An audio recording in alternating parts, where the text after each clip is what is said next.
ஆதித்யாய சோமாய மங்களாய புதாயஷ குருச்சுக்கிர சனியச்ச ராகு கேதுவே நமோ நமக. அனைவருக்கும் வணக்கம். நான் உங்கள் ஏஎல்பி ஜோதிடர் மற்றும் அச்சய வாஸ்து நிபுணர் என் பாலசுப்ரமணியன், மதுரை மாவட்டம் அலங்காநல்லூர். எனக்கு இந்த ஜோதிட கல்வி முறையை கற்றுக் கொடுத்த எனது அருமை குருநாதர், அச்சய இலக்கண பத்ததியின் தலை சிறந்த குருவாய் இருக்கின்ற ஐயா டாக்டர் முனைவர் சி பொதுவுடைமூர்த்தி அவர்களுக்கு இந்த நேரத்தில் நன்றியினை தெரிவித்துக் கொள்கிறேன். இப்பொழுது ஒரு ஜாதக ஆய்வு. இந்த ஜாதகர் எனக்கு திருமணம் எப்போ நடக்கும் அப்படின்னு கேட்கிறார். அவருக்கு திருமணம் தாமதமாய் கொண்டிருக்கிறது. இப்ப இவர் தான் பார்க்கும்போல இவருடைய ராசி சிம்ம ராசி, ஜென்ம லக்கணம் ரிஷப லக்கணம்.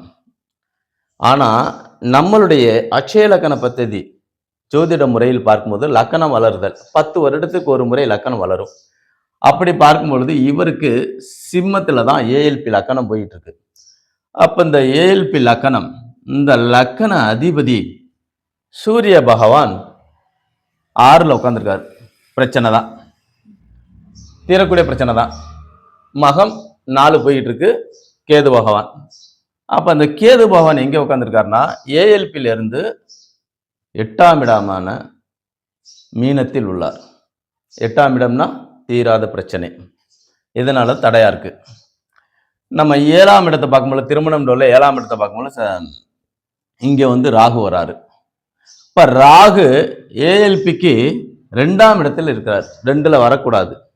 2ல் என்ன, குடும்பத்தில் உள்ளவங்க பேச்சு மூலியமாக, ஒரு பொண்ணு பார்க்க போற இடத்துல பேச்சு மூலியமாக ஏதாவது ஒன்றை சொல்லி திருமணத்தை தடை பண்ணிடுவாங்க.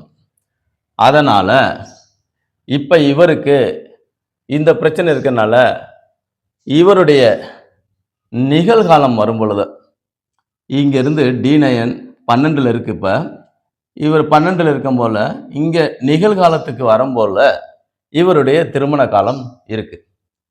இவருடைய திருமண காலம் இந்த ஒரு வருடம் விட்டுட்டு அடுத்த வருடத்தில் இவருக்கு திருமணம் நடக்கும்.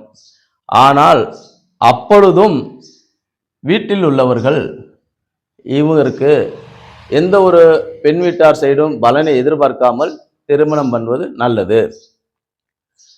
இப்ப இவருக்கு நாம இந்த தடைகள் விலவதற்காக சனியும் கேதும் 8ல் சேர்ந்திருக்கிறாங்க. இப்போ 8ல் சேர்ந்திருக்கும் போல ஆத்தங்கரையில் உள்ள ஆத்தங்கரை ஓரமா ஏதாவது சிவபெருமான் கோயில் இருந்தா அந்த சிவன் இருக்க ஆலயத்துல கன்னிமூல கணபதி, இந்த கன்னிமூல கணபதி பகவானுக்கு 2 மாலை வாங்கிட்டு போய் அந்த விநாயகருக்கு போட்டு ஒரு மாலையை எடுத்து இவர் கழுத்துல போட்டு வந்தா இன்னும் சிறப்பா இருக்கும், நல்லா இருக்கும்.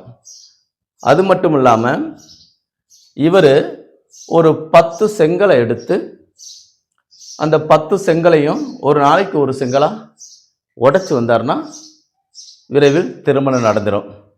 இந்த ஒரு வருட காலம் பொறுத்திருந்தால் அடுத்த வருடம் அவருக்கு திருமணம் நடக்க வாய்ப்புண்டு. அதற்படியா அந்த ஜாதகத்தை நான் சொல்லியிருக்கேன். இந்த வாய்ப்பளித்த எனது அருமை குருநாதர் அவருக்கு மீண்டும் நன்றினை தெரிவித்துக் கொள்கிறேன். மீண்டும் அடுத்த ஒரு ஜாதக ஆய்வில் சந்திப்போம். அனைவருக்கும் நன்றி.